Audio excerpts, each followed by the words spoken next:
can you summarize the discussion that happened this evening on the possibility of future testing at Riverside Park? Yeah, that was the main topic of discussion at tonight's Park and Recreation Committee, and it's been something that has kind of been, I'd say festering, but it's been brewing for a while, the concern about that property, and we've had a hard time getting really a reading on the level of contamination that satisfies both the engineers in the crowd and the citizens who live there and use the park. The engineers and some of the professionals feel that there's no significant risk, but we had a big meeting here in May and people were walking out shaking their heads and worried, and so we've been working on it since then, and today we've got to the point where the committee has decided that enough is enough, and we've talked about how to go about this, and the best way appears to be that if we get an environmental consultant, an independent company, professional, unrelated to the city, independent, that person can help direct us, and we're gonna, on February 4th, we're gonna have a meeting, possibly with the environmental consultant. I'm not sure we can round one up by then, but we're gonna try to have some expertise in the room with us for our February 4th meeting, so we can decide how much testing is necessary, what we're going to test for, which is crucial, and we also want to have a lot of background information on what contaminants might be down there. What we'd like to do is do this once, do it right, and let's resolve this. And the Park and Recreation Committee's purview is the park. So we're not going to be talking about the entire Thomas Street corridor, but we are going to be talking about Riverside Park and trying to confirm for residents whether it's safe or not. And if it's not, we want to know what we need to do to fix it.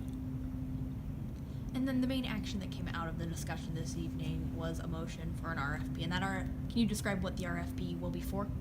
The request for proposals is going to be to have an environmental consultant who would lead us in deciding the testing that we're going to be doing, what we're going to look for, and kind of afterward what to make of it, because you can get all the numbers in the world, and if you don't know what they mean, like I was talking before, if you're throwing parts per billion and parts per trillion in consecutive sentences, it's hard for a layman to make the leap between those huge numbers. 1 part per trillion is 1 second in 32,000 years. So it's really hard to get your head around the risk. So we want to try to continue our relationship. We've got 2 toxicologists, both of whom have doctorates with the Department of Health Services state employees, who have been most helpful. We want to maintain a relationship with them so they can help us figure out what we need to do. If it turns out there was a petroleum spill, I'm not sure how many years ago, I don't know the extent of it, but the DNR examined the situation and said that it would be dealt with by natural attenuation, that it would just, it'll work out. Their microbes eat the oil, and we don't need to worry about it. There's nothing going to be any serious health risk, but it is underground, and if we would do any renovations to the River Edge Trail or something like that, would be something we would want to know about and be aware of any risk. Do you think then bringing in this environmental consultant will help the public sort of understand more the risk of that area and kind of put some of their fears to bed? It's our hope. I mean, we're not doing it just so we put their fears to bed, but we're doing it so we can find out what's going on. And, I guess we do hope that it makes people feel better, because personally, I think it's okay right now, but I have come to, and part of me says, I think it's okay, we're good. But part of me also says, we've got a number of citizens out there who are intelligent, reasonable people who think there's a problem. And so I need to, as an elected official, I need to recognize that and deal with it. Yeah, so the action, so like you said, the RFP, that will go to the city council, and then they will vote on that, or how does that work?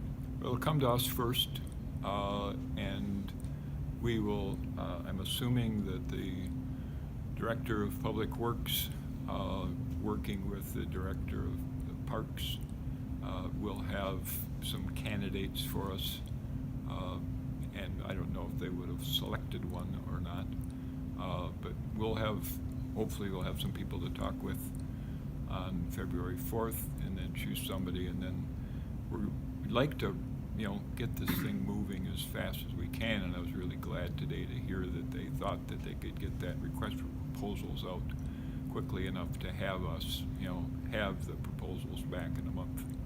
Now, Which is great. Sorry. As far as we know, last time the numbers were checked, it was, the levels were low enough to where nobody would be hurt, as it, like people were saying, no damage should come to anybody, but it was above state safety standards. How far away are those numbers from each other? Do you know that by any chance? Not offhand. What the state toxicologist told us was that there was no significant risk to users of the park. And when they talked about users to the park, they talked about an adult and a child together going to an area of bare soil right at the culvert outflow, up on the brushy bank of the park where hardly anybody ever goes, and playing there 3 days a week for 35 weeks, excuse me. So 105 visits, spending time playing in the dirt. And that's the risk, and what they found was even those people having done that would have no significant risk from the contaminants they found. So we're going to hear more about the cancer. That didn't examine possible cancer risk. So they are working on that now, and we should hear back from them maybe within a week on the cancer risk. And not sure how that's going to be disseminated when it arrives, but it will be shared promptly. So yeah, it's, the thing that where you can poke holes in where we are now is that a lot of this revolves around a single soil sample at the base of that culvert. And as I mentioned during the meeting, the DNR hydrologist agreed with, he is hesitant to make a big recommendation, but he said if we had a fan-shaped pattern of soil tests between the outfall of the culvert going toward the river, we would have a better, more certain idea of what's in that soil. And the toxicologists also don't want to make a big recommendation to force us to spend a bunch of money, but what they said was that if we have more tests, the results from more tests, they could be more certain of their results. So if we get them more numbers, they can advise us better. All right, that's all the questions I have on that. Yep. I have a few other questions about the dog park, though. How about us? Sure. So, so basically the site's approved, that'll go to the city council. Site's approved by the dog park subcommittee. Mhm. They talked about Riverside Park, Brockmeyer Park. There was another one that we had some property offered to us for a song, but it's really, it's not inaccessible, but it's a nuisance to get to for the majority of the citizens, so we didn't like that one. But we're looking at this, and the dog park subcommittee is looking at it as this is not maybe as large as we would want. And it may not have some of the other features that we we may want. Mm. But this is the first one. Let's get one, learn from it, and then, you know, they aren't that god-awful expensive. Let's do one and keep going. And I think we're going to be looking more on the west side, and we don't want to get too close to the one in Rib Mountain, because dog owners aren't community loyal. They may live in Wausau, but if the Rib Mountain one is closer to them, they're going to use that. They don't care. So we don't want to, you know, have it too close so it's not practical. So we may actually go.